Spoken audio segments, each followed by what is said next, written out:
Good evening. Welcome to Stay Tuned. I'm your host, Casey Nolan, and tonight we are talking about the race to be the next mayor of St. Louis. But we did not invite the mayor, and we did not invite his challengers, and this is not a conversation that is just for the city of St. Louis. This is a broader conversation that we believe is important to the region. We have a lot to talk about tonight, so we hope you'll stay tuned.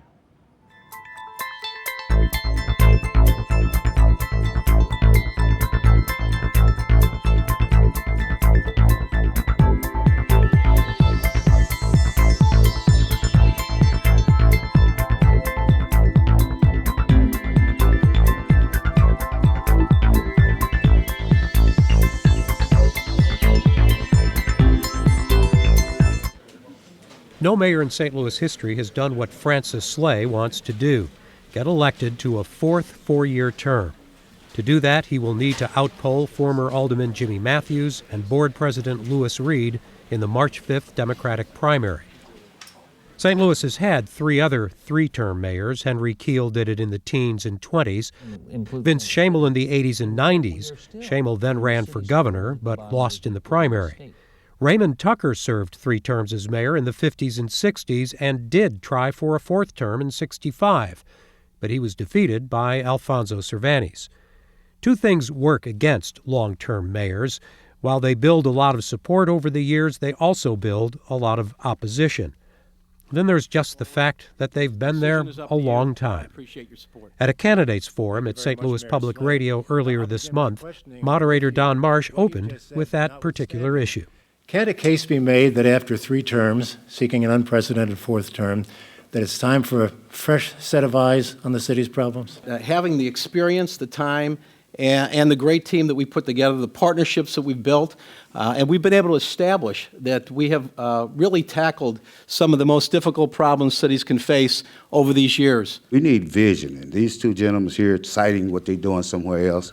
If we're going to be innovative, we got to be creative. And you can't just copy people's stuff and bring it here and think it's going to work. Every community is different, and every community has different people. And if you don't involve the people in what you're doing and rebuilding the city, then the people sit on the outside watching somebody come in and make the money and get out of town. And we can do better as a city. We can be a more unified city. And I'm willing to work, and I'm looking forward to working with each and every person, no matter where they are in the city, whether you live north, whether you live south, whether you live in the central corridor, I don't care.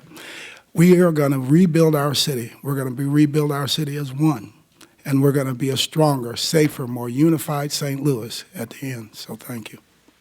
The issues in this race for mayor sound pretty familiar, not just here, but in a lot of cities. Neighborhoods, unemployment, economic development, schools, crime.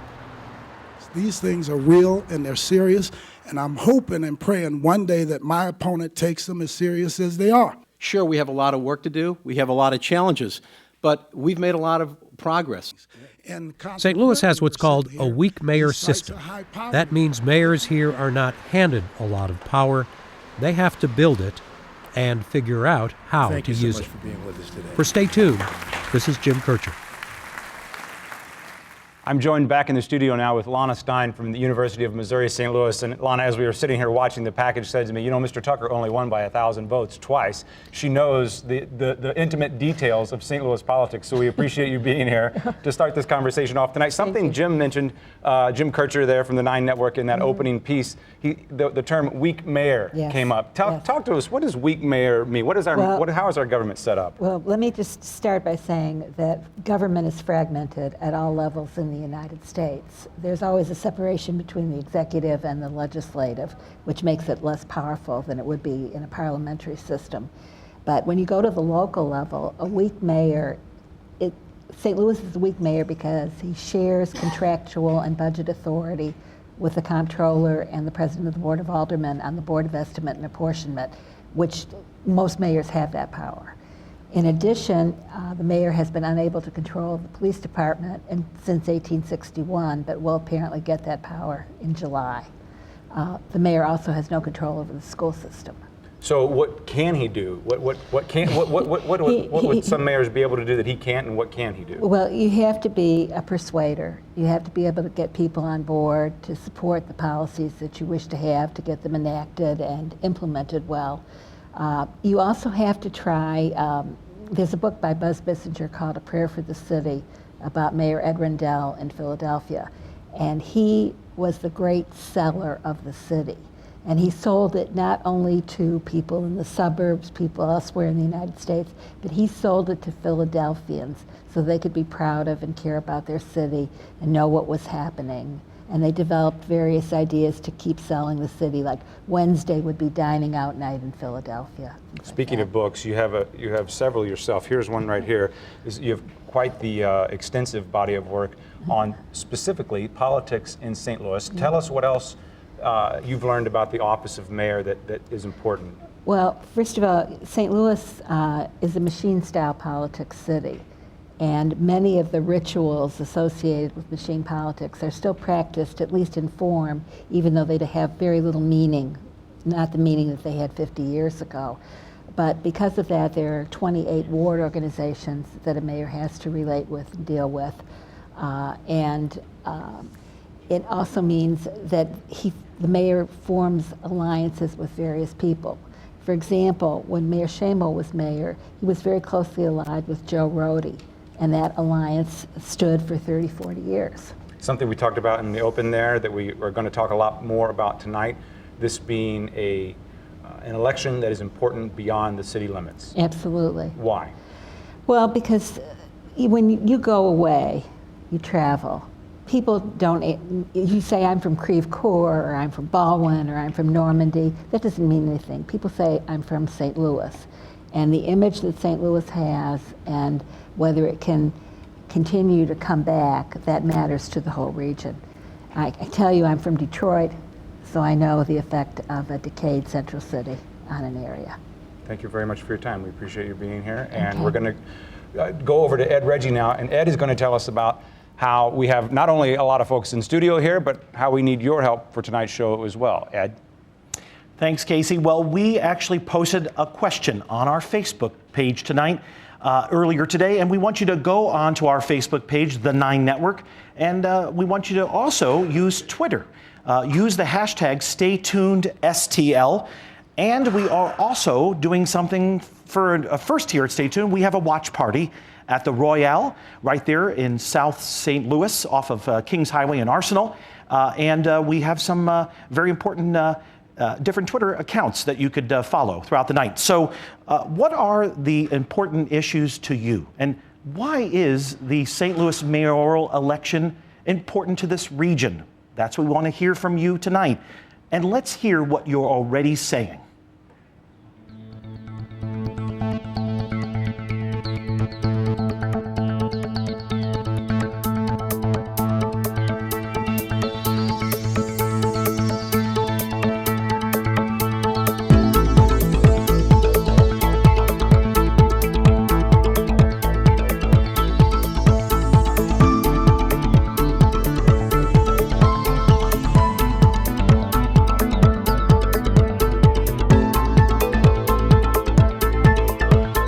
Okay, so tonight's conversation is not about specific candidates per se. We are not here to debate the merits of individuals, but this is a larger conversation overall. But we do want to talk about what is in the news as it pertains to the mayor's race. And we are joined now in studio at our round table that isn't exactly round by the journalists who are covering this story, starting from my left, Alvin Reed of Donnybrook fame and also works for 101 ESPN. Nick Pister with the St. Louis Post-Dispatch, who is here, we should say, in the role as journalist. Your paper has endorsed Mayor Francis Slade, but you're here. I did not endorse him. You did not endorse him individually. Joe Manis with the St. Louis Beacon, and Chris McDaniel, St. Louis Public Radio. Well, let's start just kind of broadly. What issues are big? What has bubbled to the top in this race so far? And I'll open it up to all of you. Joe, you want to start out? Well, I think there's been several big things. One is crime. The candidates are all talking about crime. They always do. The difference is that whoever gets elected this time will actually have control as of July 1st of the police department. When they talk about City Hall having control of the police department, in effect, it's the mayor's office in this case. So the mayor will be much more powerful, but also much more accountable as far as crime. And that's been, I think, one of the underlying tensions in this. Then there's also been the debate over competency. One of the key things that Mayor Slay is emphasizing, he's saying he's very competent, And basically, his chief challenger, Board of Alderman Lewis Reed, is contending that he's not competent, or that he's not competent anymore. So competency and temperament, some of those intangible issues that often don't become big issues in mayor's races, are big in this one because they're trying to sell themselves. You know, partly because of this weak mayor system that Lana was talking about. A mayor in the city of St. Louis basically rules in part by their temperament and by their power of persuasion. Alliances, she mentioned, they have to build alliances. Right, build alliances and know how to use them. Many people have alliances, but a strong mayor in this town is somebody who knows how to wield the power that they technically don't have, but if they have the right alliances, they can have it. Well, Reed definitely wants to make this election a referendum on crime. He's contending, basically the stump speech is, for Reed, it's look at where we are right now. We're not doing well. Our crime rate is too high. Slay's stump speech, on the other hand, is look at where we were 12 years ago before I became into power, and we're much better off now than we were then. Before we move on, we actually have some excerpts from the last mayoral debate hosted by St. Louis Public Radio and aired on the 9 Network. Let's take a listen real quick while we're talking about crime of what the candidates had to say about crime. I can tell you on crime generally what we've done. We've raised the city's police department's budget by 44% since I've been in office, while our overall general operating budget's only gone up by 27%. My office budget, on the other hand, has gone down by 13%. Our corrections budget's gone up by 89%. So we have spent a lot of money. We've really made a priority, crime overall in the city. We've made that a priority. We've also pushed the police department to work harder and smarter, and I can talk a lot about what we've done there, and we've got some results. And in the future, you know, we need to do more things to create summer jobs programs for kids, address youth violence through our youth violence task force, our regional task force that I helped create, through our Commission on Children, Youth, and Families. We need to be smarter with the police department. We've got a new chief. We also have local control of the police department. I think that's going to help make the department stronger and more effective. When we look at the statistics and when we begin to say that we're driving the crime rate down, let's not omit the fact that crime rate has dropped consistently across the United States of America for the last 12 years also. So any crime rate drop that we take off, we need to make sure that we take into account that factor. And if we don't, we will still continue to look at the same case that we have today, where we started out 12 years ago, the 4th or 5th most crime-rated city, and now we're the number 2. I'm very concerned about the crime statistics, and I don't have to look at Forbes to find out what the statistics are, simply because in our neighborhood, where I live at in Walnut Park, we have a killing a week. So we have plenty of statistics in the 27th Ward to let us know that we are not healthy as it relates to crime. Okay, so Joe mentioned there's going to be more accountability when we get local control for whomever is elected, but what else, Nick, crime-wise, that's a big topic before we move on to the next topic? The one frustrating thing you hear a lot about crime in the sense of this election is that you hear that in almost every big city mayoral election, and it becomes this sort of taboo subject that's in the abstract. Nobody's really coming up with real solutions. They talk about education. They talk about the same things. We're going to teach kids better. We're going to do all these things. And I think it's frustrating to a lot of people because crime always seems to become the dominant issue and becomes this hammer that takes away every other issue that a lot of people would like to talk about. And for a challenger, which is what Lewis Reed is, he has to hammer the mayor on whatever he can, and crime is one of those things, and make it a referendum on that. But a lot of people would think for this challenger to unseat a 12-year incumbent that Lewis Reed needs to really to change the subject in a way that shows that he's different than the mayor. Maybe talk about some bold initiatives that he would like to do in the city that is much different than what has already been done. There's a group of young folks that would like to see I-70 ripped out and removed from downtown St. Louis. That's an issue that he could have really distinguished himself with. He hasn't quite done that. I asked him about that in an editorial board meeting, and he didn't know about it. So there are some issues that he could really be out in front of that he's not.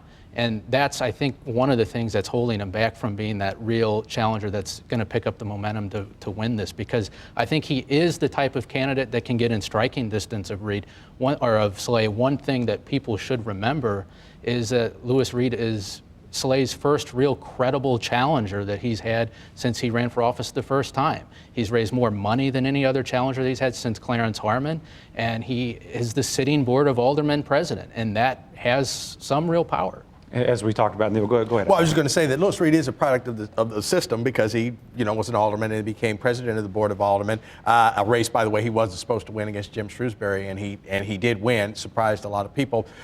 One of the things with crime is, what are we talking about, really? Are we talking about crime all over the city of St. Louis? Or are we talking primarily about so much crime on the city's north side? Are we talking about the number of murders that happen in St. Louis? Are we talking about the number of murders on the north side where there are a lot of young black men killing each other? I think some people want to distinguish between the two in that is really the problem. If you're going to reduce the murder rate in the city of St. Louis, that means you're basically going to reduce the murder rate on the city's north side. I'm not saying that, Mayor Slay is disingenuous.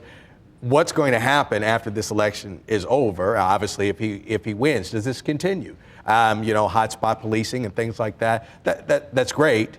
But is it going to continue? And I think there's some things that have to continue after the mayor's race, or else people in the city of St. Louis, and more importantly even, people outside of the city of St. Louis are going to say, like, that's exactly what I expected to happen once the mayor's race was over. Nothing.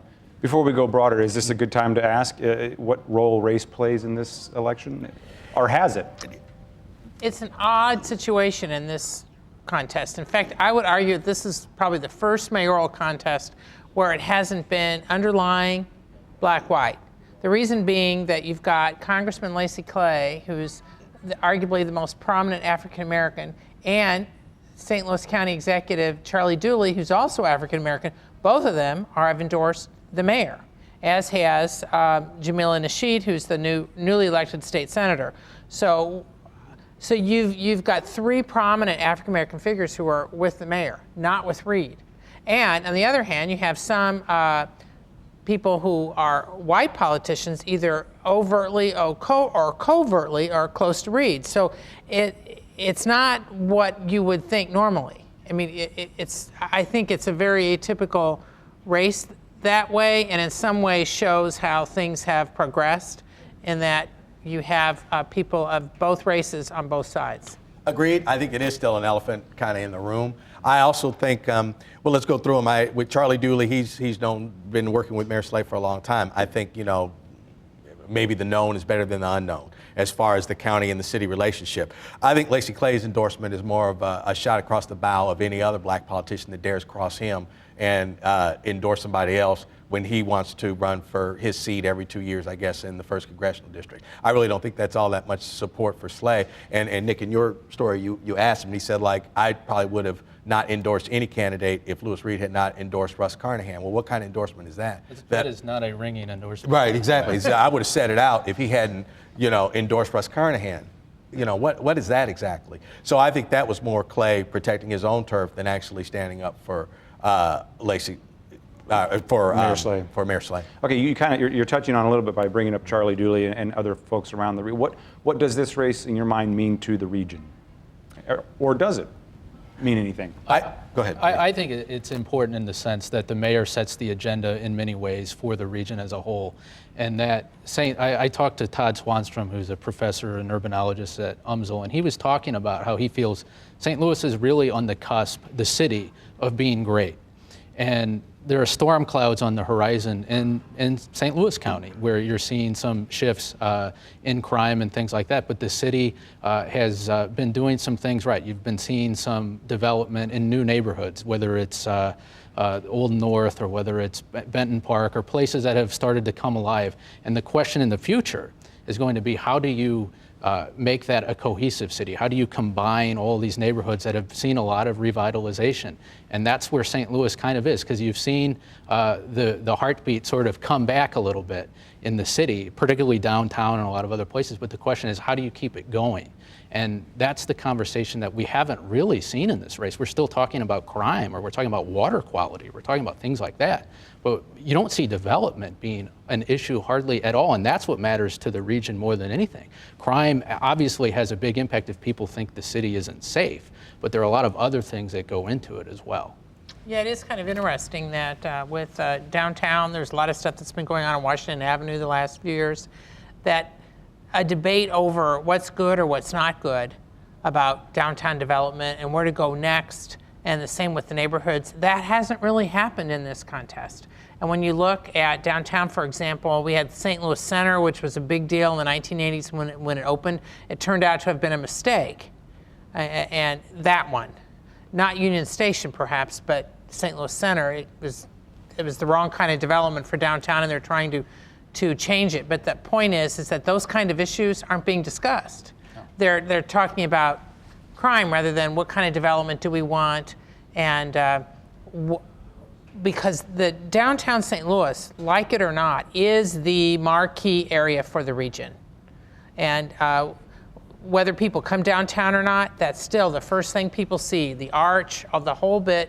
And so whoever is elected mayor, the mayor becomes kind of the marquee figure. Regardless whether he's strong or not, he's still the marquee figure in the region. And the one thing in the minds I think that is still stuck with St. Louis, downtown, like Joe was talking about, is sort of the center of it all. And we're talking about the Rams staying, and both candidates have the basic same position on that. Or we're talking about the Arch Project, and both of the candidates have the basic same position on this. There's really no vision that you're really seeing somebody pushing. Here's where I want St. Louis to be in 10 years from now. It's sort of all generic sort of things. And if you talk to a lot of St. Louis who have been here for a while, this whole thing that St. Louis was once the fourth largest city in the United States has a huge impact on the psyche of everyone. And if St. Louis could get over that at some point and say, we don't need to be like San Francisco, we don't need to be like New York. And when we talk about like the Rams, like you hear both candidates say we need to have the Rams because it's a prestige thing, or Keeps us on the national it's a nice stage. thing to see. But Portland wasn't like that, or even Seattle when it was coming up wasn't saying we need to be exactly like Chicago. Maybe St. Louis just needs to be St. Louis and become that type of city that it wants to be. Chris, you going back to the debates that were at St. Louis Public Radio, did you see any differentiation there between the candidates, or was this more personality and crime were the two issues, or are they missing issues? One of the biggest critiques of Reed is that he's also been in power for a long amount of time. He's been president of the Board of Aldermen for a while, and he's not that different from Slay. We're talking about how developments haven't been talked about much in this race. One of the developments that has been talked a lot about are the McKee developments. And on this, the two candidates don't really differ that greatly. So it's just personality. It's just who. Yeah, and I think that's part of the problem. Because one thing I think, if you were, and I'm not saying that Reed is going to lose, I think he needs a large turnout, to win. But one of the things is, I think if you were going to defeat an incumbent that's been there 3 terms, you have to be a dynamic individual. And not taking anything from Louis Reed, but he's not that. But neither is the mayor. And I think that's why the city, in many ways, has suffered over the last 12 years.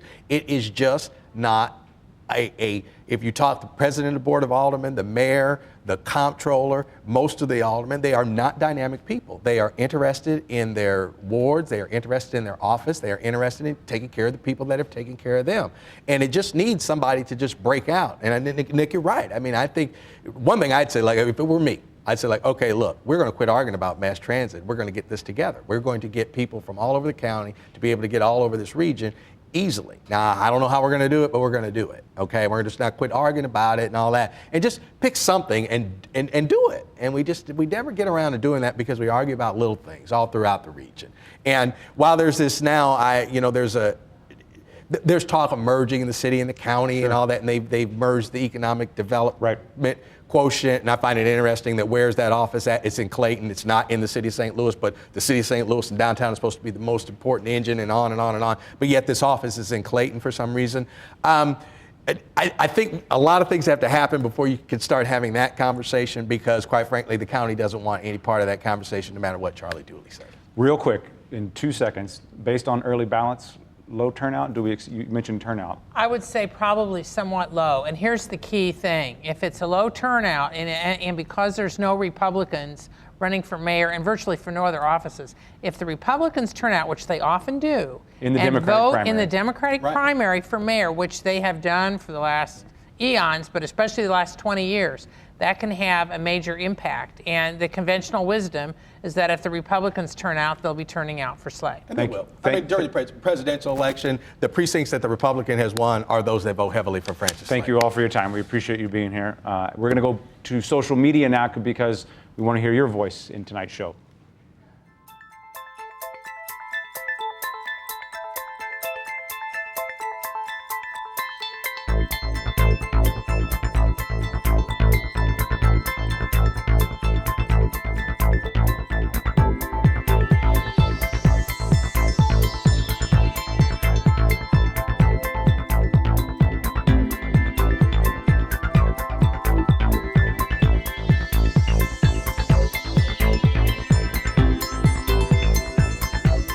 Okay, not only do we want to hear what you're thinking about tonight's topic on the show via social media, but we are taking you on a little trip of our own as we have a first-of-a-kind here experiment on Stay Tuned. That is Joe Wilson, who is a regular on our roundtable. We've sent him to a bar. What could possibly go wrong, Joe? I hope you have not been imbibing just yet. No, not yet. I'm waiting for you to come join me, Casey. Okay, fair enough. Well, we sent Joe down to the Royale on Kings Highway, owned by Steve Smith, and to do so to get a little feel for the vibe of what's going on, what people are talking about, what the young folks are talking about, if you will, in this race. So we've got a little watch party going on there. So far, anything resonating with anyone at the Royale? Well, I wandered around for a little while and I talked to some people, and most of them were definitely not willing to give me just who they were voting for, but that's okay. That's all right. I got a lot of information about what issues people did care about. Okay. Go ahead. I'm sorry. Oh, I was just going to say one of the big issues that resonated with a couple of people here was the homelessness problem in St. Louis. And especially some of the meetings that they've gone to, they felt that people from City Hall made it sound like we don't have a homelessness problem, when really, if you live downtown, they're noticeable, they're there, and it's something that we have to deal with. We have to find a way to help these people. We have to find a way to provide housing. We have to find a way to provide food and adequate utilities for them.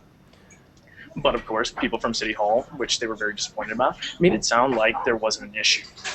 So go ahead. No, I was sorry to interrupt. This is another issue that's not being talked about, and not talked about with our journalists either. This is something that is not at the forefront by any means of this campaign. Well, to be honest, more so than anything else that I've talked with people about, they were upset that there was a lack of issues on both Mayor Slay and President of the Board of Aldermen Reed's their platform. They're not talking about the issues. They're not talking about the issues in a way that is meaningful for the citizens of St. Louis. Okay, so and that is fundamentally disappointing to a lot of people. So it not just homelessness or any other particular, but the idea that the issues are not being discussed. Well, the issues aren't being talked about. Of course, everyone has something a little bit different that they're worried about. Everyone has something a little bit different they're concerned about. Some of the people I talked with was about homelessness. A couple of the other people were worried about what are the plans for growth in downtown. Yeah. People who've only lived here for a year or 2 years want to know, why isn't downtown growing? If you're a resident of St. Louis, if you've been here for a little while, you do know that downtown has grown quite a bit over the last decade. And that's great. But new residents, new people coming to town are still saying, where is everybody downtown? Why isn't there more things happening? Why are there dead streets? So a real hard, concrete, point-by-point plan on how to grow downtown economically and socially, and just in terms of population, would be a great thing to hear from either Reed or the Reed or Slay King. Or Mr. Matthews, who we'll hear a little bit from Or later. Mr. Matthews, yes. Set the scene for us, Joe, at the Royale there, because we're going to come back to you later. This is working so well. And thank everyone. I've never heard the Royale so quiet, I don't think. But, neither have I. It's amazing. So good turnout. Who's there? Whose opinions are we sampling? There's a great turnout. We've got Frank DeGraff from Count on Downtown. Yep. We've got Jeff Fines, the Fines brothers from STL Style. We've got people from Cotton Belt Exchange, which is one of the winning 5 from Rally STL. we've got a whole lot of people here from all different walks of life. A lot of them are just young professionals who are here having a meal and didn't know this was happening, and some of them were very excited to get to be a part of this. And God love them, they've been incredibly helpful tonight, getting quiet when we asked them to and everything. Okay, so they may fall in, if I'll be stereotypical and talk about young people, not a lot of those folks you just mentioned have children in school right now, but that is an issue that when people, city residents do have children, the education is top of mind. Is education top of mind at the Royale tonight? Education is a concern for a lot of people, and unfortunately a lot of people I'm talking with are still single, or maybe they're newly married, and that's still not an issue that they want to get into about when they're having kids and all that, but that does seem to be something that's always on the back of people's minds. They always want good schools in the neighborhood. They always want that there. A lot of people didn't want to talk about that just yet, but I'll see if I can't get some more out of them. Okay, well, we'll prime the pump here, because what we have in the can is a little bit more from the candidates at the debate at St. Louis Public Radio, and when we have an excerpt of when they were specifically talking about education. So let's take a look at that. I was wondering if you could lay out the specifics of your plan to improve education. I know we keep hearing that's something you intend to do, but I've yet to hear any real specifics, so I'd like to hear those if you could. All right. A number of things. Number one, we know now, based on the data that is available all across the United States, that is absolutely critical that we start kids as early as possible. So we have to have some pre-K programs in place in the city of St. Louis, and if we can get the state to work with us to make preschool mandatory, I think that would help out tremendously, and that helps the child all the way down the line from including how many days they miss work when they become an adult, and it also will impact the crime rate within the city of St. Louis also. Biggest problem I think we have in the school system is discipline.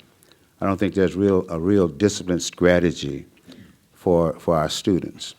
So the principal can't do it, the classroom teacher can't do it, and hopefully the parent can do it along with the principal and with the teacher.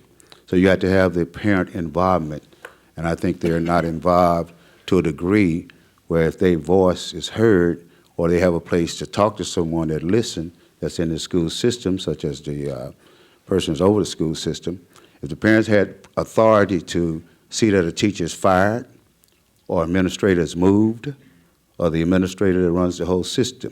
But the parent don't have that kind of authority. But having good quality education options. Not only am I supporting the St. Louis Public School District in every way we can in terms of supporting them on early childhood, after-school programs. We're partnering with them on recreation programs, and anything else they need in terms of support for things that they're moving forward with. But we know that while they have excellent schools in the St. Louis Public School District, there are not enough options for parents, and they keep choosing other options, the ones that can.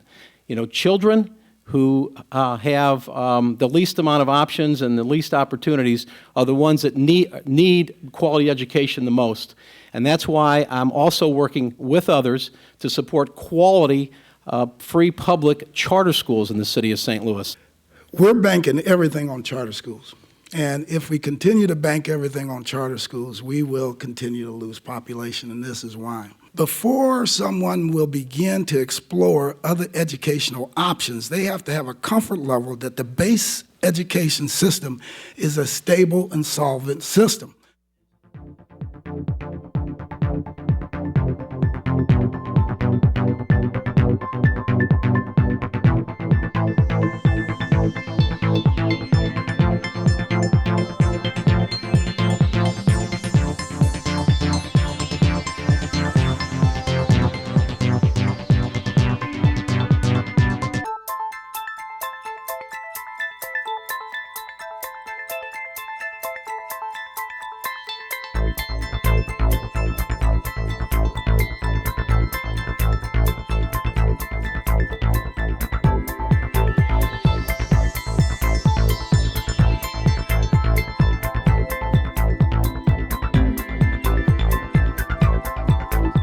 Comments on Twitter real quick. Thanks to Joe Wilson down at the Royale. We're going to go back to them as long as our hangout hangs together. We'll be back there. Let me introduce you to our community roundtable, if you will, our folks here at the table. Starting over here, Barrett Taylor, frequent member of the show, guest of the show. We appreciate it. This is Steve Smith. That is his bar, you just described it. I don't know if you want me to say the nerdy bar, and that's why they're so engaged and quiet. It's true. It's true. Very, very obedient. Well, we appreciate the use of the Royale tonight as a tweet up and watch party. Sarah Thompson, also another regular on the show. We appreciate you being here. Alex Enan from nextstl.com. Welcome back to the show. We said earlier in the show, this is not about necessarily a specific candidate. In interest of transparency, you did endorse Mayor Slay on your website today. Sure. In one word, I don't know, not ringing, not a one-sided endorsement. I think it's supposed to read as really a challenge to the incumbent, and it's not a level playing field. I think the odds are that he's going to be, mayor in several months and for 4 more years. And let me stop you there, and just say, in the spirit of transparency, we also invited our friends from the St. Louis American Logistics. We weren't able to make it happen here tonight, but sure. But start. Go back. Yeah, to I think as you get involved in the city, you at some point you have to come down and you have to support candidates and things. You can't, you dance around these issues of local politics, and at some point you really just have to jump in and be engaged. So the point of where I took off this morning is you need to endorse someone. You need to be engaged. And when you endorse someone, hopefully that then can lead you to challenge them on some points. So if you're going to endorse someone, endorse them, but follow that up with asking for change, demanding change, becoming part of the process. And that was really probably the message I was trying to get to with what I posted today. Okay, well, in the interest of starting this conversation, let me recap what we've talked about so far. Here's some words. We talked about the crime issue, and if we want to go back there, we can, and how it's played in this race. But also, selling the city has come up several times, alliances, different things like that. And then the region, what this race means to the region. We've kind of talked city for a little bit. Let's start outside and maybe work our way back in geographically. Do you believe that this is an important race that someone who doesn't vote in this race should care about? Yeah, absolutely.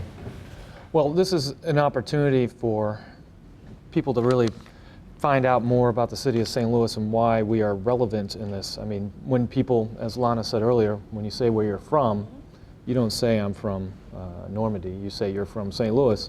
And that's often what the first people look at when they come here. And it's often the directive starts here. Now granted, St. Louis County is huge. I mean, there's 1 million people live out there, and then you got the surrounding counties as well. But if the city of St. Louis, even though it has many issues, and we still need to work at them, if we don't work together with the county on these things, and we are sort of the power partner in this, we're all in trouble. Yeah, I mean, yeah, absolutely. I mean, I think both Joe Mannies and Lana brought up the same point, which is St. Louis is really the marquee city, and we always say, oh, you're from Chesterfield, you're from Creve Coeur, but at the end of the day, you travel outside of it and you say, yeah, I'm from St. Louis. And whether people want to be involved or not, whether they pretend to not be involved or not care or think it's a city issue, I think it affects us all, which we know that, and I think we do all care. I mean, I think the issues that affect us are kind of reflective of who we are individuals. I can say that in my 20s living in the city, the things that I cared about are very different than now as a wife, as a parent, having a child and living in the city. Yeah, unfortunately, it does come back to me for schools and crime. Yes, jobs are important. Things about civic pride are important. But I think whoever you ask, it might be about jobs. It might be there's people who want to look at diversity. There's people who want to look at the economy, who want to look at development. Alex, I think. Yeah. It just depends on who the individual is and I think where you're at. But as someone who's sort of gone through different stages in the city, it's like, yeah, I have my sort of my points that are important to me. But I think when I talk to people, even in the county, they're just as, maybe not invested, but they have an opinion, for sure. Look, the reality is that I've been in town about 8 years. I've jumped back and forth across the city-county line 3 times at least, maybe 4. You have to recognize there's a line there, but we don't care. I mean, we're a mobile generation, the relative younger generation. And if you come to St. Louis, you're going to be in U City, you're going to be in Maplewood at some point, you're going to move back to the city, you might move back. And so you have to take an interest in these larger issues, and you have to understand that the mayor of St. Louis has a disproportionate, and probably rightfully so, impact on this region. He's the face of the region. So you sure as heck better care, because I think that the way the city's going, and I have a very positive outlook on it, you're going to end up in the city, right? We're going to get some things going in the right direction, and we need to care about the region. Is he the face of the city, or was Albert Pujols the face of the city? Is the mayor, I mean that with some seriousness, does the office have enough clout, or is Is it selling the city enough? Obviously. I mean, face and power are two different things. You can have a face of the city, but who actually has the power? That's a whole other different show, though, I think, Sure. in terms of how things are controlled. But yeah, I mean. As much as anyone does. If you go to Kansas City or Chicago, and they may, if they know any politician in the city, they'll know Francis Slay. They don't know who Charlie Dooley is. They have no clue. I don't agree with you. I don't think people know who Slay is. I mean, they probably don't. Regionally, I'm asking regionally. No, I mean, who is he's a mayor in St. Louis. He's a small-time mayor in a small city that's not growing. It's sort of static. I mean, you ask people in Kansas City who Slay is, they might know who he is, but I mean. We don't necessarily know who the mayor of Kansas City is. I don't know who he is. Sly James. Yeah. I'm not saying. He also just had a gas explosion. Mayor It of was the very city of unfortunate. Kansas City. I don't know who the mayor of the rest of that metro area is, Right, and but people if something don't. You heavy never goes do. down in that city, who are you going to talk to? You're not going to talk to the sports star from that stadium. You're going to talk to the mayor. Okay, the analogy broke down there pretty quick. I apologize. Okay, let's go back to issues then, because that's something we've talked about with our journalists, that a lot of what has not been talked about is what perhaps people would like to see talked about. Agree? Anything that, Barrett, what have you not heard in this campaign? Well, I mean, I think we talked about this last time, but I don't think that Louis Reed has really done a good job of, talking about his platform. I keep thinking about like this whole thing of, will the real Louis Reed please stand up? Who is he? I liked him as an alderman. I thought this guy was new. He was, he rode his motorcycle to work. I thought he was doing some dynamic things, and then he gets his opportunity, and it's just like, well, who are you? You've not really explained who you are. I wish I just knew more about him. But I also wonder if that's because he doesn't exactly fit a mold that I think people in St. Louis are used to seeing. I mean, just because he's African American doesn't mean he's from like the north side of St. Louis, and he's not necessarily didn't grow up here. So I also wonder too, people here typically like to be able to align themselves and find identification with people who fit what they know. And if you're from here and you grew up here, he kind of poses, as they talked about in the earlier segment, he's different. He's not from here originally. He's on the south side, actually. He's not like, the black guy from North St. Louis, and he's coming up with pretty interesting ideas, So I'm just saying, I think that has an effect on how people relate to him too. Sort of interesting ideas you're talking about here, because I've been pressing to try to hear more vision, and that's what a lot of people have been questioning. Where is the vision? Both candidates, mind you, but including Louis Reed, definitely on that. And I haven't been getting a lot. That's been the complaint with a lot in Steve brought this up, and I assume you're correct, that Mayor Slay endorsed Louis Reed in his run for the president of the Board of Aldermen. I think it was sort of like or not a supported direct, him or something. So. Yeah, I think that's what it was. But I think it points at... We're going to put Nick Pister on that, and we'll have an answer before the end of the show. Nick, if you can hear me. There's this larger issue that we don't have two political parties here. We have one party, and they kind of dole out jobs, and they dole out who can run and where and when and everything else. So you don't end up with an ideological challenger. You end up with something like, well, me too, but I'm kind of different. I'm kind of like that guy. We all believe basically the same things in presidential elections, all these other things, but I kind of have a different feel about me. And it's very, very difficult to differentiate yourself in that way. And so, incumbents always have this power that's, to run and probably win, but it's really outmoded in St. Louis, where you're not offering a different platform. It's the same platform with a different look. But part of the job of leadership is to market yourself, to explain who you are. Yeah. I think if you really wanted to do something, we were talking about this beforehand, I would knock on every door in St. Louis and just say, I'm Louis Reed, this is my platform, this is who I stand for. And if you shut the door in my face, at least I'm coming to you trying to explain what I'm about. He's not doing that. But I would also, and again, this is always because we go back and forth, but I'd also say not maybe the fact that we're here tonight talking about this, but the fact that, Mayor Slay has had a strong run, let's just put it that way. I know some people would debate, but the fact that we're even talking about this, something Louis Reed is doing is right. Something is connecting with people. Something is obviously, we wouldn't even be having this discussion if he weren't. So the fact that maybe he's not totally strong with his branding and his messaging is one thing, but there's something about him that is connecting to people, and I think it's worthy of looking at that. We'll know next week. But there's this whole premise built in that was like, this is the most credible challenger that the mayor has had in 4 elections, and I don't know. I mean, we don't know whether that's true or not. I think you sit down with Alderman Reed and you can believe in him pretty quickly. I mean, he's a charismatic guy, and you kind of leave and you're like, hey, he's a great guy, and then you leave and you think, well, what did we talk about? Well, not a lot, So we'll see if that happens. Yeah. I don't know if that's really. I just laughed to myself in my head. I can't even name the other guy who's running. The guy who was on Matthews. Yeah. Jimmy Matthews. Why is he running? Okay, tonight's show is in general terms broad because we don't. For starters, they're not here to defend themselves. But we want to talk about this on a broader issue. And I want to ask you, Steve, are people in your bar talking about this? It's a nerdy bar. It is a nerdy bar.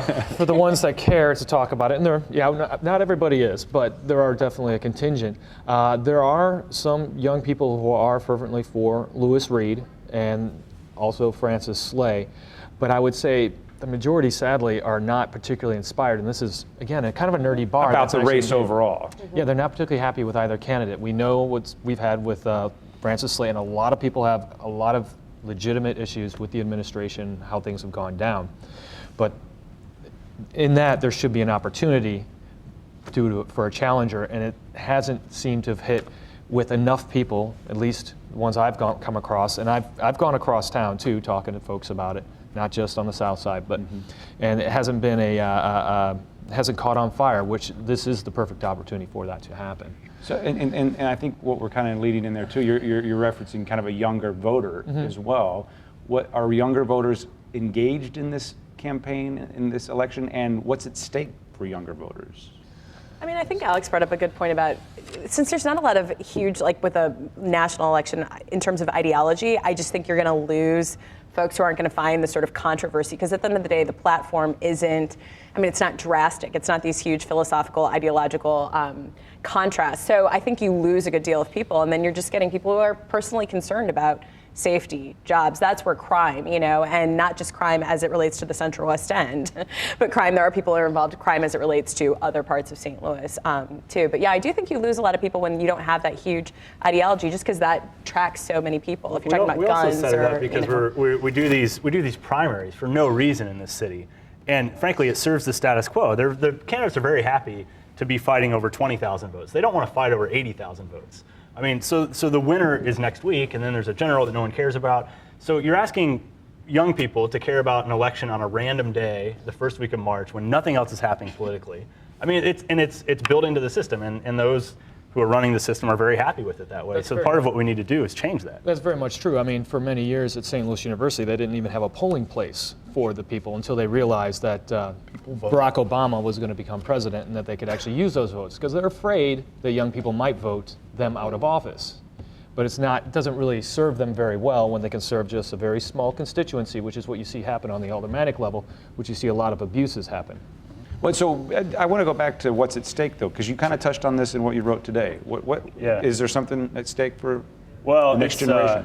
It's hard to understand, and one of the things I don't want to kind of try to shut down the idea of how important the mayoral race is, but part of what I said is that let's stop waiting for a mayoral candidate who's going to lead us to this, great city where we have streetcars everywhere and live music venues on every corner and stuff. I mean, these things are happening, and the weak mayor system allows, a place like Steve's Bar to become the central place. Not always. I've been shut down. Well, yes, and so it's important, and I think we don't quite understand why, because the politics in the city are so divided. I mean, the treasurer's race, in a lot of ways, may be more important than the mayor's race. And try to get people to pay attention to a treasurer's race, and it's just, you don't understand what the office does. So, I mean, but we have to start to, at some point, start learning about how the city operates, and we need to become invested. So it's a tough haul, I think, to get people engaged. So, Alex, how do we build interest in this then? Yeah. Okay, time out, because that's going to be that's going to be good. Because we're going to come right back. What I want to do, I think we have Joe back at the bar. We're hoping that having Steve up on the big screen will have sparked some interest at the Royale. So, Joe, Wilson, if you can hear me, let's go back to you in the Royale, and I want to hear if anything is resonating there with the folks you're hanging out with. Yes, I went around, I talked to quite a few people, had some really strong beliefs about what's going on with St. Louis public schools, and especially the difference between the Reed and the Slay camp with charter schools, the way they saw it at least. A lot of people went around saying that charter schools isn't the answer. It's not the answer because it's sort of a Band-Aid on big gaping wound. It's not gonna slow. I'm sorry, who has a big gaping wound? I just heard the crash there. Yeah, no, don't worry about that. It's okay. fine. It's a couple of stitches will take care of that. Okay. It'll be okay. Charter schools are a Band-Aid for a gaping wound. It's not the answer that we're looking for, and really it's detracting from what we could be doing with public schools. That was the opinion around here. Yeah, and good point, because we don't want to start a whole new show that we haven't brought in the proper guests for. Opinion is a good word to put on that, because I know that is a divisive issue that you can talk a long time and disagree heavily on. Joe, okay, so education is important. What else is sparking a conversation there? Well, a lot of the people did have something to say about education. That was one of the biggest things, but when it came down to it, when it came down to talking to people about who they actually planned on voting for, I had a lot of people telling me that it came down to leadership style, because there are so few issues that they have to go on. A lot of people said that they liked Slay's leadership style because Reed seemed unproven. Slay was already a known quantity. They already knew what they were going to get with him. Let's go back to what we were talking about just a little bit ago, Joe. Were they planning on voting before they kind of got involved tonight and started talking about this, where they were asked to talk about it? Do they feel like their peers are engaged and have a stake in this race? The people I've talked with either don't want to tell me who they're voting for, or they are adamantly ready to tell me. They are all gung-ho about who they're going to vote for, and they let me know why. It's odd. There's a lot of people who want to talk about it, and there's a lot of people who don't want to get involved with it. They don't want to start the argument. So along those same lines, a lot of the talk has been about the young vote. Are the young people, if you will, that's who I presume you're talking to there at the Royale, are they engaged? Yes. Is there any extra energy from the youth? Everyone here cares about the community that they live in. Nobody wants to see St. Louis go downhill. Nobody wants to see their neighborhood go downhill. Nobody wants to see their block even lose property value. They want to make change happen, but it's very difficult to do that in their eyes. It's very tough to get the mayor to listen to. It's even tough occasionally to get your alderman to listen to you, which is difficult to believe sometimes. But they have difficulty trying to figure out how to make the change that they want to see in the world happen. How is a couple of people from the hills supposed to make downtown bigger and better? How are they supposed to help make change happen? Okay, so I feel like I'm in the. Question marks that are getting thrown around down here. I might be in the way here. I've got Steve here and his people there. I don't know, Steve. What would you ask the folks at the Royale? I would ask them what they see is important for the vision of St. Louis. I mean, that really kind of can help energize people to get engaged, and that would help any of the candidates to sort of really give at least a foundation of a good vision for our city. And what they want to see is that. I mean, the individual opportunity in this city needs to be open, and it's not always as open as we'd like it to be, and especially for the young people, because they're the ones that are going to take this city to the next level. Okay, Joe, so I don't know if you could hear Steve very well, but the vision is a clearly defined vision. Is that something people are talking about? And if not, we'll cut you loose and you can go do some reporting for us. Don't let me forget to ask about your pay. Is there one view for the future of St. Louis? Yeah, well, I don't think anybody has one view, but everybody has a lot of different ideas, and all of them seem like something that could happen. All of them seem like something that would be great to have. People from Cotton Belt Exchange here want to put a giant mural out in front of the new bridge that's coming in. That's a great idea. There's people who want to do great things downtown. That's completely separate from what somebody else is thinking. There's a lot of ideas. There's a lot of youthful exuberance about the future of St. Louis here. There's more than a couple of naysayers who worry that their good intentions and their good ideas are going to get quashed. Okay, so there's Joe, more concern that they might not make it. Let's go back to social media from here, I think, because I want to know if this is resonating online with anyone in the audience besides the Royale. So let's check in with social media first.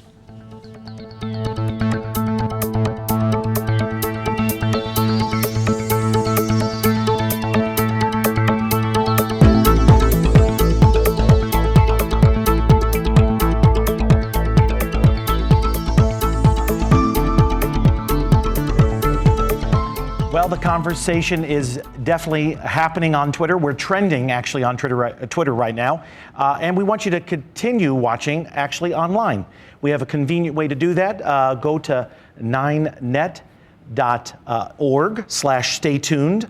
And you could actually continue. We have an after show. We want you to watch the live stream after this program. Also, we'd like you to go to 9net.org/STLMayor, and that will be the stream, the recording actually, of what we had just a few weeks ago on the Mayor Forum that was held actually next door at St. Louis Public Radio. Let's actually hear some more of what people are saying on social media.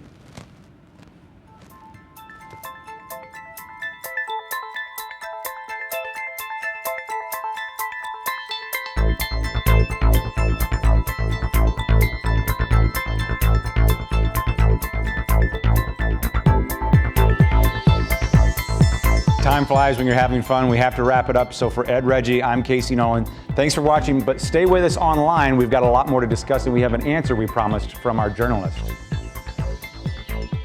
What are the issues that are important to you and to the St. Louis region? Share your insights.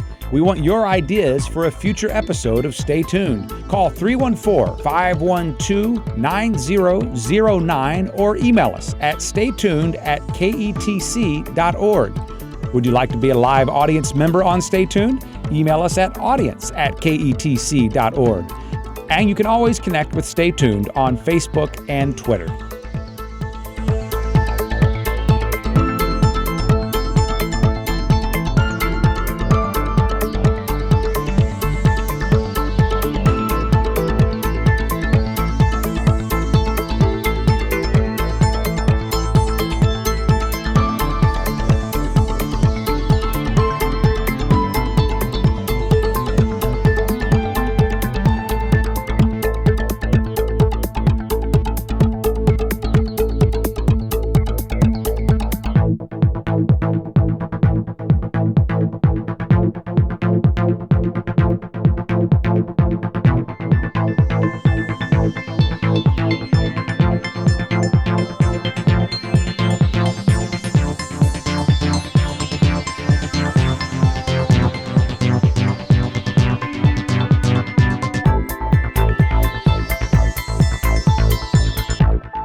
Okay, thanks for sticking with us online. Pardon us while we kind of get situated here. Okay, who's at the kids' table and who's at the adult table? That's what I want to know. And pass counterclockwise. So That's important. You're supposed to lean towards me when you talk. Okay, well, ladies, don't fight. We're on the air. I'm actually, funny enough, like indifferent. I just feel like I wanted. So she's thinking I'm too enthused about this. No, I'm actually not. But I feel like someone's gotta like bring up some. I'm trying to be like. Okay, I think you just insulted us, but no, I'm just kidding. I'm kidding. No, no, I was joking. I was fine. Let's go back to because before we wait, went, are we on? We're on the air online. This is the after show. Do we have to be mic'd? Yeah, you're mic'd. Yes. Oh yeah, let me do that here. Let's see. How about that? There we go. Thank you. You betcha. It's gonna Thank be you. like the blooper section. Stay tuned. Okay. I'm sorry. I cut Barrett off talking to Alex earlier, and I think the question was. You know, Alex was talking about young people aren't particularly interested in this, and I just asked him, so how do we get people interested in in the mayoral candidate? People who might be watching right now online. Sure. So I think there's, like I said, there's this impediment because I'm not convinced that either candidate really wants lots and lots of people involved. I think they're addressing some potential voters and ignoring a lot of others. But I think to the extent that we can get people involved, there's a narrative about this city that's forming largely outside of the mayoral race there's a story that the city is telling that isn't being told very well. And part of the item I wrote today was about how the mayor is the chief storyteller for a city. And I had a chance to sit down with, we didn't sit down, I exaggerate that. I bumped into Mark Mallory, the mayor of Cincinnati, at a conference a couple weeks ago, and we talked for like 90 seconds. And that guy just has a magnetism, you know, and wherever you think about the politics and stuff happening in Cincinnati, which isn't all rosy either, you talk to the guy and you're like, yeah, if you haven't been to Cincinnati, you want to go. I mean, I listened to the mayor of Missoula, Montana, talk about smart growth for 90 seconds. I was like, I might go to Missoula. That guy was cool, you know? And I think that was the hope in a sense with Louis Reed for a while, that, okay, this guy's dynamic, he's fun, he slaps you on the back, we tell stories. He's a great guy, but that wasn't followed up with anything that would really tell the story of the city in a way that isn't being done. Nick, does that remind you of your conversation with Todd Swanstrom, another guy who's pretty dynamic himself, but he was talking about that we're on the verge of something here? Yeah, I mean, he's talking about what you've seen in the city so far. It really is about where it's going to go. And you talk about young voters, and when you talk about race, you have sort of the extreme areas, mostly north, mostly south areas where race still is an issue. But you get into the central quarter where race isn't as much of an issue, particularly with young people. It's not cool to be a racist anymore. And that's overall That's what the online show brings. That's overall a good thing. And so the main thing is how these candidates are going to meld the people where race is an issue, like whether it's in the North City or whether it's in South City, meld that with the people where race isn't a thing. And you see the way particularly Mayor Slay talks he's particularly targeting people, I think, like that. When he's talking about food trucks, when he's talking about smoke-free, when he's talking about revitalizing neighborhoods or rehabbing old buildings. Those are things that he's trying to appeal to that 20, 30-something set. Lana, we haven't heard from you since the very beginning. I'm curious what's been percolating since we first talked. Well, you know, I'm looking at the campaign, and it's almost like it's not much of a campaign. There's more negativity than I would want to see, and some of it from the Reed camp. Slay's is more subtle, you know, it comes in the mail, and so you have to read it to know it's negative. But that bothers me. But I really wish there were more dynamism and more vision for the city, because I think the city's come a long way. I moved here in 1987, and there are so many changes. And I get excited when I go down on Locust now to go to the fountain and see how that street has come along, or to see Morganford where the local Harvest Grocery is. I mean, that was a real pit a few years ago when I went there to buy used washing machine. But anyway, you know, so I would like to see more excitement, more vision. You know, I'm going to have to talk into Joe's microphone here, which is what they told me to do because I'm not mic'd up. But one of the things that Nick talked about earlier was that, you know, Reed has to hammer Slay on things like crime and that. But the thing is, he doesn't have enough money to really do that very effectively. You know, Slay has over $3.5 million. Reed has a small fraction of that. And he's only spent $5,000 on TV ads, and those were only run on Charter.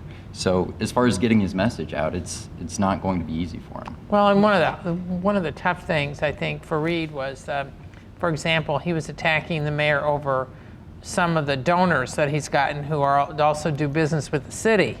Well, the problem was, Reed had this, list of people who've done business with the city and had donated to the mayor. And he was contending there was some sort of pay for play. Now, first I want to say this is an accusation for whoever's mayor that goes back decades. They used to do that against Vince Shamel back in the 80s. But when I asked him, because I'd already checked, I said, well, a lot of these people have also, in previous campaigns, given to you.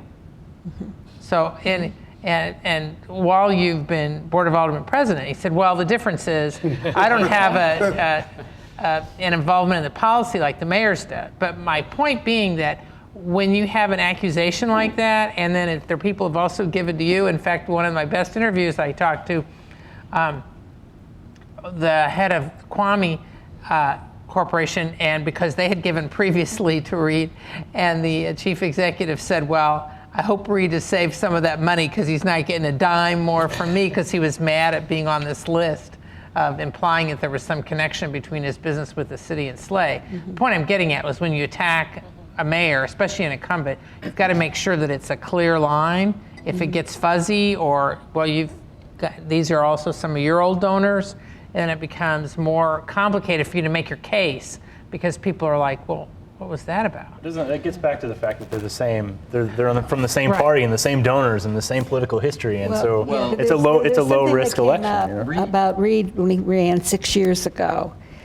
He did not have the endorsement of Francis Slay, but some of Francis Slay's allies on the Board of Aldermen He had were tacit actively working for him. support. Right, and then Richard Callow made a donation to Reid's campaign just before the election. So it's like Slay helped Reid to get where he is, and Although Reid did endorse Mayor Slay for his reelection last time. but that wasn't much of an election. But you have to figure out, why did he run? And I don't know if he's made the case to us of why he is running and why he can do things differently. Barrett, you started. Go ahead. I think it's a win-win situation for him. And I think if he loses, he still maintains his job as the president of the Board of Aldermen. So is that true? Is it For two more years. For 2 more years. But do the Slay allies then put somebody up against him? Yes. Maybe, maybe not. But this is St. Louis. Or does Slay return to running for Board of Aldermen if he's beat? Yeah. Well, because Slay used to be Board of Aldermen president. Yeah. But it's interesting. And one of the things I wanted to mention when you're talking about a charismatic leader, I mean, that has never been Slay's calling card, for fair or unfair. He can't spell charismatic. His calling card has been competency. And whether one agrees or disagrees, that's what he's emphasized all these years. So in some ways, he's emphasized it more like, I was thinking about this, more like Ray Tucker, because that was Tucker's calling card back in the 50s and early 60s. Whereas Vince Shamel, who did serve 3 terms, was the charismatic guy. But the problem was, and he did many good things, was by the end of that third term, he had so many enemies, he couldn't run for anything. Because when you're charismatic, you attract more enemies. But it was also Cervantes who had a lot of ideas. He wanted to move the airport to Illinois. Yeah, his and ideas. A lot of those And by the end of his second term, and I knew coalesced Cervantes, around him. it was the same thing. Cervantes had all sorts of enemies, and of course Cervantes got beat by Ray Pelker, who was the epitome of the competent guy. Okay, but Cervantes had beaten. Well, I think you bring up a good point, because while you were talking, it made me think of when Mayor Slade did the No Hate campaign that went on, and they were photographing everyone. And I really, for that moment, was like, I've actually never seen him sort of step out of, it's not character, but I actually thought not that it was intriguing, but that made him more, not human, but yeah, and I actually really like that. So you bring up a good point, because the times that I've actually seen him I never thought he would do the No Hate campaign, and here he was photographed, and along with a lot of St. Louis other celebrities. And so it's interesting, because the times that I have seen him, I think it makes him more warm to a lot of other people who might find him more businesslike, competent but businesslike, or having special interest, which is how other people think of him. So you bring up an interesting point. I just thought I'd share that. Alex made a point earlier about how part of the problem is the system or the machine. So when the next election comes, how can we have someone who's not part of the machine win? Someone who's not part of, There is no machine. There are machines or organizations. So, somebody could come up from somewhere else as long as he or she got support. Yeah, it made alliances. I mean, there's a number of different ones. I mean, what's happened here is Slay's made an alliance with the Clay operation, which isn't as big as it was when Clay Sr. was. I mean, because that's how Vince Shamel got elected in '81. What other issues? Because a lot of tonight's discussion was about what is not being discussed. What else? Well, the one thing that we talked about, how the Central Corridor, how it supposedly Brace does not matter, but the thing is, though, is that North St. Louis continues to languish, and people in the Central Corridor are not going to North St. Louis to provide any sort of economic investment, whether it's something as a small item. And if we can get past that, and I've yet to hear any of the candidates talk about how we're going to cross this barrier. I'm not just talking about living, but even just going across this perception, mentality. Yeah, into North St. Louis. And until you start seeing dollars come in from outside the area, and I don't mean like an investment of a housing project. You mean like, where are we going for brunch this Sunday? Let's go down to. But there's like one or two places that you would ever consider going into for the vast majority of St. Louis, into North St. Louis. When you talk about going down to Morganport, that's a different story. People are much more adventuresome when you talk about in the south side of the city. They'll go to Crown Candy, but they won't go. Crown Candy is basically one of maybe like the two places people might go into North St. Louis. What's the other one? I would go to Goody Goody Diner. It's an excellent place. Oh yeah, I go there a lot. Right, but the thing is though is that you're as somebody who owns a business right. and trying to get people to psychologically go above that barrier, I don't hear anybody talking about how are we going to get people to change their mindset to go into parts of the city that they would never consider going to before. And there's safety issues, there's lots of issues, but most of it's psychological. And speaking of psychological, we're talking like 2 blocks north of Delmar, they won't even go. I know, and I know from reporting in my other life that whether it's just psychological or not, the idea that different parts of town are treated differently is a real firmly held belief. So what has Slate done to change that perception? I asked the questions. I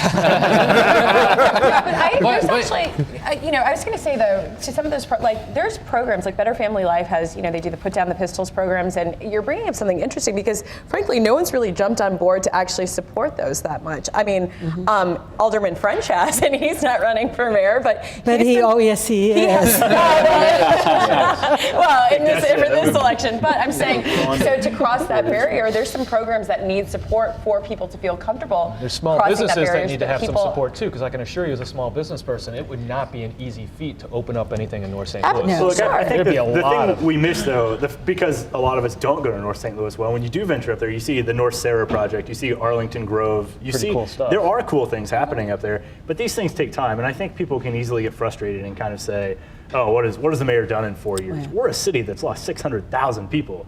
What was he supposed to do in the last 8 years or 12 years to flip that and all of a sudden, It's not just losing all the population. I get tired of that. But the fact that we've had a horrible fiscal depression or whatever since 2008, which has cut a lot of money for investment in businesses or in housing, that's made a lot of difference. Yeah, but North St. Louis before 2008 wasn't exactly this bastion of hope where people went and got food every day. I grant you that. But it's funny, when I came here, I started doing interviews for my first book, and I went all over the city because you went where the people were, and I'd drive into North St. Louis and I'd find out that people I knew in my area of town had never been there, and that was kind of strange. I think I cut you off, Nick. Were you about to say something? No, Okay. Pass. I was going to mention one thing that isn't really talked about as well as regionalism, particularly Illinois. Right across downtown we have East St. Louis. And what impact does that have on the region as a whole? And it doesn't feel like St. Louis talks a lot about the impact of particularly like crime in East St. Louis. When East St. Louis had decided to close its nightclubs earlier, there was a real trend into crime on Washington Avenue. And there doesn't seem to be a lot of candidates or people talking about how do we work across those. More than just city, county. Yeah, a lot of people seem to think that the way we've developed St. Louis, being further and further out west, whether it's St. Charles County or even farther, that decentralizes the area and really hurts the city as a whole because the further you go out, the farther you away from the city population center, and that has although it's growing impact. the Metro East is growing as well. But not in a balanced. But wouldn't it be nice to have something besides that little fountain on the East St. Louis side of the river? Marking you down for the arch redesign show. It's a nice fountain. Part of the issue is that the region is so split that and I've had we won't get into what the subjects were, but I've had meetings with regional leaders who basically say, I love what you're doing. This is great. Go talk to the county executive of St. Clair County. And until he's on board, I'm not saying anything. Right. So they're not going to talk about East St. Louis. They're not going to talk about Columbia. They're not going to.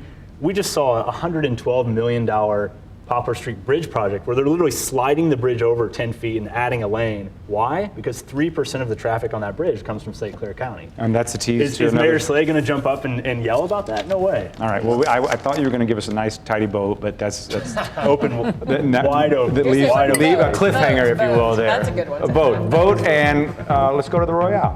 I'll agree with that. I got to go home anyway. Okay.